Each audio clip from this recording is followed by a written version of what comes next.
Ayan. Hello guys. Hi guys.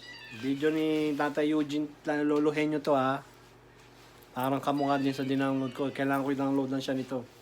Oh, para ano. Kasi baka next week or next month wala na. Uwi na siya ng Pilipinas. Ayan. Para medyo ma-size na yung kanyang kalagayan. Kasi mahirap dito guys. Kung nakita nyo siya doon sa video ko, yun ang trabaho niya, namumulot siya ng mga bote. Hirap kaya, lamig-lamig. Yan ang kanyang trabaho. Kasi hindi na siya makapagtrabaho rin eh. May sakit ako sa yung heartbeat ko masyadong mababa. Saka yung edad mo, pang ano na yan, hindi na pang trabaho yan. Yung edad ko pang retirement na talaga. Senior citizen na. Ilan taon ka na ngayon? Magsi-76 na. 76 na siya. Itong year na to, 76 na. Mamaya na to. Ayan, magsi-76 na siya kaya, ayun. Suggest ko lang din na Pilipinas kasi mas masarap, mas maganda sa Pilipinas, medyo mainit. Dito sobrang lamig. Ba? Pag uwi mo next month, uwi ka na. Oh. Kaya guys, inaayos ko lang tong video niya, yung YouTube niya. Para masuportahan hanggang sa Pilipinas, kahit na sa Pilipinas. Inaasahan ko na tutulungan niyo ako at gagawin ko yung Tutulungan. kaya ko. Madali lang, mas marami kang pwedeng i-video sa Pilipinas.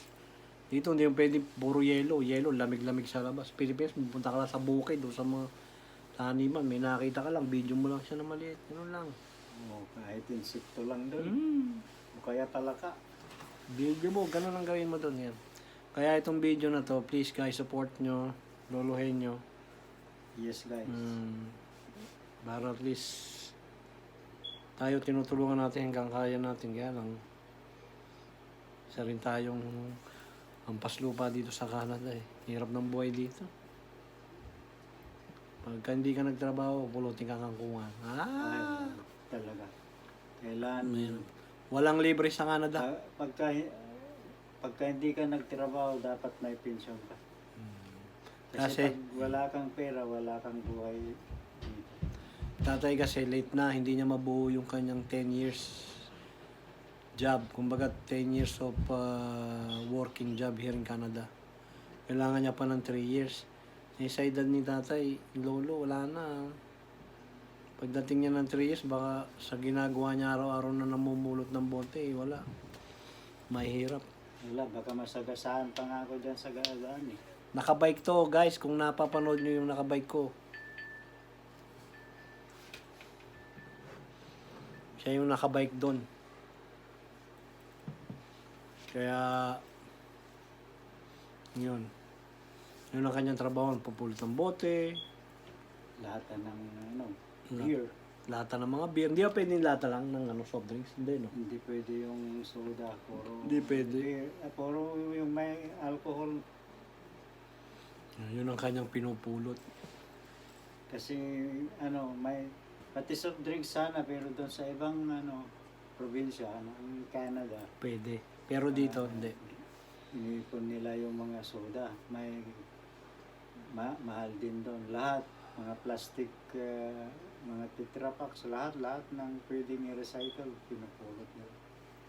Yung plastic bottle ng mineral water, yung mga bakal-bakal, lalo na yung mga bronze, mahal na yung mga pipes na bronze, mahal yun. Ayan. Si tatay nangangalakal dito sa Canada. Yan na lang ang kanyang magagawang trabaho. Ay, buhay. Kaya mo, pag mas maganda sa Pilipinas ka na lang.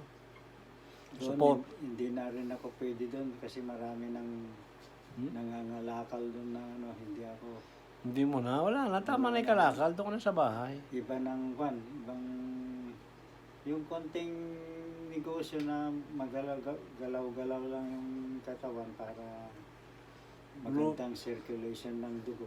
Yun. Luto-luto lang. Luto fishball.